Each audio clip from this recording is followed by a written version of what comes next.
آپ کسی کے گھر میں گئے اور گھر میں جا کے جیسے فیملی ممبرز کا تو عام طور پر معاملہ ہی اس نوعیت کا ہوتا ہے کہ یہ ٹاول اب بدل جانے چاہیے، بیڈ شیٹس کیسی ہیں، یا یہ سیٹنگ اتنی پراپر نہیں ہے، یا جب بھی آپ کے گھر آئے آپ کے گھر میں مینیو ایک ہی چلتا ہے، یا یہ کہ آپ کی وائف تو گھر ہی نہیں ہوتی، یا آپ کے بچوں کا کیا معاملات۔ اب آپ میں ایک ایک فکرہ جو ہے نا دل پہ لکھا جاتا ہے۔ جب کبھی گھر پہ جا کے کسی نوعیت کی بات چیت کی جاتی ہے تو اس کی وجہ سے گھر والوں کے اوپر برے اثرات مرتب ہوتے ہیں، اور اس کی وجہ سے آپس کے تعلقات میں کشیدگی آتی ہے۔ معاملات کی اصلاح کے لیے بہت سے اچھے انداز بھی ہو سکتے ہیں۔ اس کے لیے بعض اوقات انسان یہ محسوس کرتا ہے کہ یہ فلاں چیز کی طرف توجہ کرنے کی ضرورت ہے تو کوئی بات نہیں، اچھا تحفہ دے دیجئے۔ یہ بات خود بخود ایک احساس دلانے کی بات ہے، بہت ہی خوبصورت انداز میں۔ اور اسی طرح سے سم ٹائمز ایسا ہوتا ہے کہ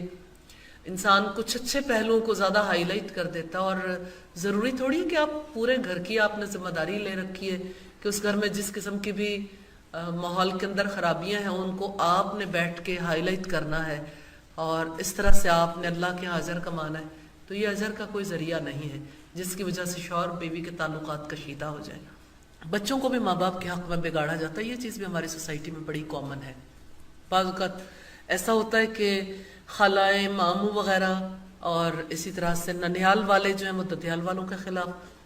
ددیال والے جو ہیں وہ ننیال والوں کے خلاف،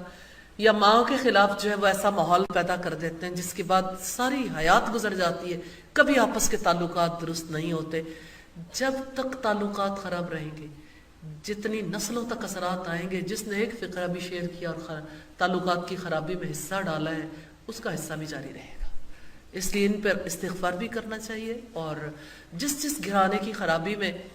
اگر کہیں کوئی شیئر ہے، کوئی فکرہ، کوئی بھی، اللہ تعالیٰ سے بھی معافی مانگی، اور کہیں جو چیز یاد آتی ہے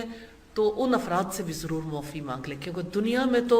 ان کے لیے ہم آج کوشش کر سکتے ہیں، لیکن کل قیامت کا دن یوم التغابن ہوگا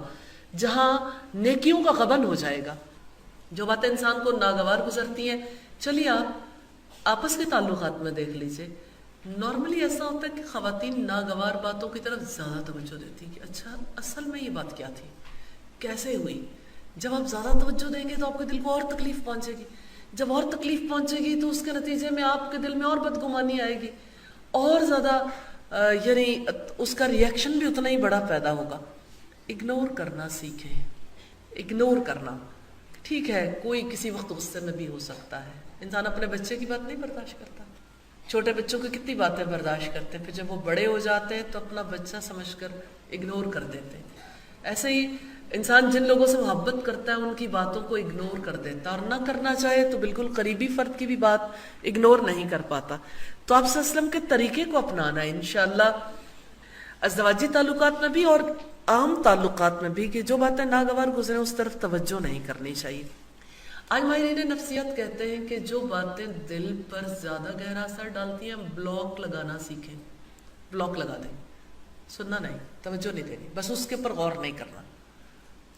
حقیقت یہ ہے کہ رسول اللہ صلی اللہ علیہ وسلم سے اخذ کردہ اصول ہے کہ آپ صلی اللہ علیہ وسلم ایسی باتوں کی طرف توجہ نہیں کرتے تھے جو آپ کے اوپر ناگوار گزرتی تھی۔